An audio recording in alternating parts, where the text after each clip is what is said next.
Assalamualaikum warahmatullahi wabarakatuh. Di sini saya akan membuat video pengganti pertemuan ke-13 dan 14. Itu regresi linear sederhana atau regresi linear berganda dan korelasi. Regresi nilai sederhana. Analisis regresi adalah suatu metode yang berguna untuk menentukan pola hubungan satu variabel yang disebut dengan dependent. Dengan satu atau lebih variabel yang menerangkan atau yang sering disebut variabel independen. Tujuan analisis regresi adalah untuk memperkirakan nilai rata-rata dari variabel dependent. Apabila nilai variabel menerangkan sudah diketahui. Pengujian yang dilakukan guna mendapatkan ketepatan model regresi yang diperoleh adalah yang pertama itu koefisiensi determinasi untuk menguji ketepatan model regresi yang dihasilkan. Dua, uji F untuk menguji secara serentak apakah variabel independen X1, X2, X3 hingga seterusnya benar-benar berpengaruh pada variabel dependen. Atau Y, uji T untuk menguji secara signifikan masing-masing variabel independen secara parsial. Yang keempat itu koefisien regresi. Itu untuk menguji variabel independen mana yang memiliki pengaruh paling besar terhadap variabel dependen. Tujuan analisis regresi linier.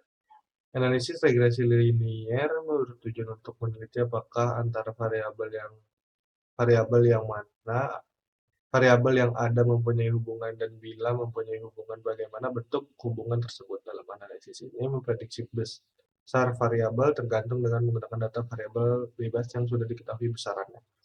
Pola hubungan regresi linear sederhana dapat dirumuskan dalam persamaan SBB. Y sama dengan B0 plus B1 X. Y sama dengan variabel tak bebas, X sama dengan variabel bebas, B0, B1 itu adalah konstanta.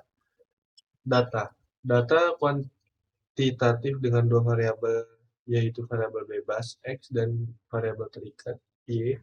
Contoh pertama itu data berikut adalah hasil pengamatan untuk kadar tiamin dan riboflavin dari 16 kultur suatu tanaman. Yang pertama itu dari data tersebut di atas dengan A sama dengan 5%. Apakah kadar riboflavin dipengaruhi oleh kadar tiamin? Dalam ini tab, pengujian regresi linear dapat dihitung dengan perintah seperti di bawah ini. Itu pilih start, pilih regression. Yang ketiga itu pilih regression isi response dengan variabel Y dan prediction dengan variabel X. Pilih graph, pilih option, beri tanda silang pada semua kotak display yang ada pada option. Setelah semua terisi, pilih OK. Regresi linear berganda. Regresi linear berganda adalah suatu metode analisis statistik yang digunakan untuk mengetahui hubungan antara suatu variabel dependen atau yang diprediksi dengan dua atau lebih variabel independen atau yang menerangkan. Metode ini berguna untuk melihat sejauh mana variabel-variabel independen secara bersama-sama mempengaruhi variabel dependen.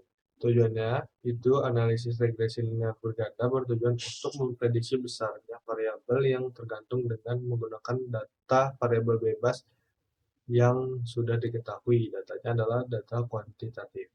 Contoh pertama itu manajer PT Duta Makmur ingin mengetahui apakah besar kegiatan yang menunjang penjualan perusahaan selama ini benar-benar berpengaruh terhadap penjualan roti dan perusahaan, dan jika berpengaruh, perusahaan akan mencoba memprediksi sales pada waktu tertentu dengan mengubah-ubah variabel yang mempengaruhinya sebagai variabel bebas.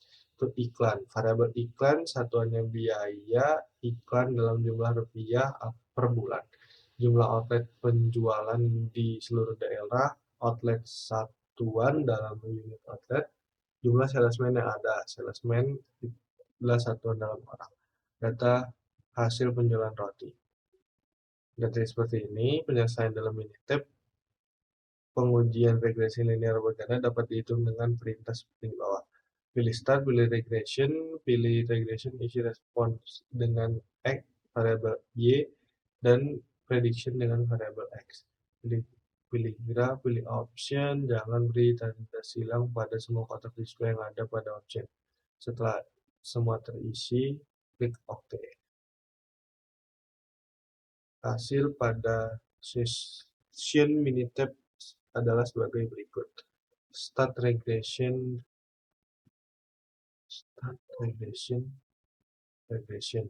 MTB, regress,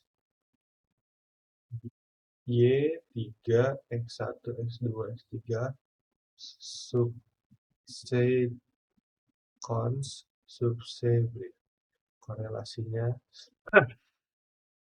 mengetahui apakah di antara dua variabel tersebut terdapat hubungan, dan jika ada hubungan, bagaimana arah hubungan dan seberapa besar hubungan tersebut. Data kuantitatif atau data kualitatif atau numerik yang masing-masing mempunyai ukuran korelasi sendiri-sendiri. Hitunglah korelasi antara gaji, usia, dan pengalaman kerja seorang karyawan. Ada pada data karyawan. Misalnya dalam Minitab itu pilih start, pilih basis statistik, pilih correlation, jangan beri tanda silang pada semua kotak display, p-value, dan star metric. Semua terisi, pilih OK. Hasil pada session Minitab adalah sebagai berikut. Start basic, statistik, correlation. Oke, kurang lebihnya mohon maaf. Wassalamualaikum warahmatullahi wabarakatuh. Terima kasih.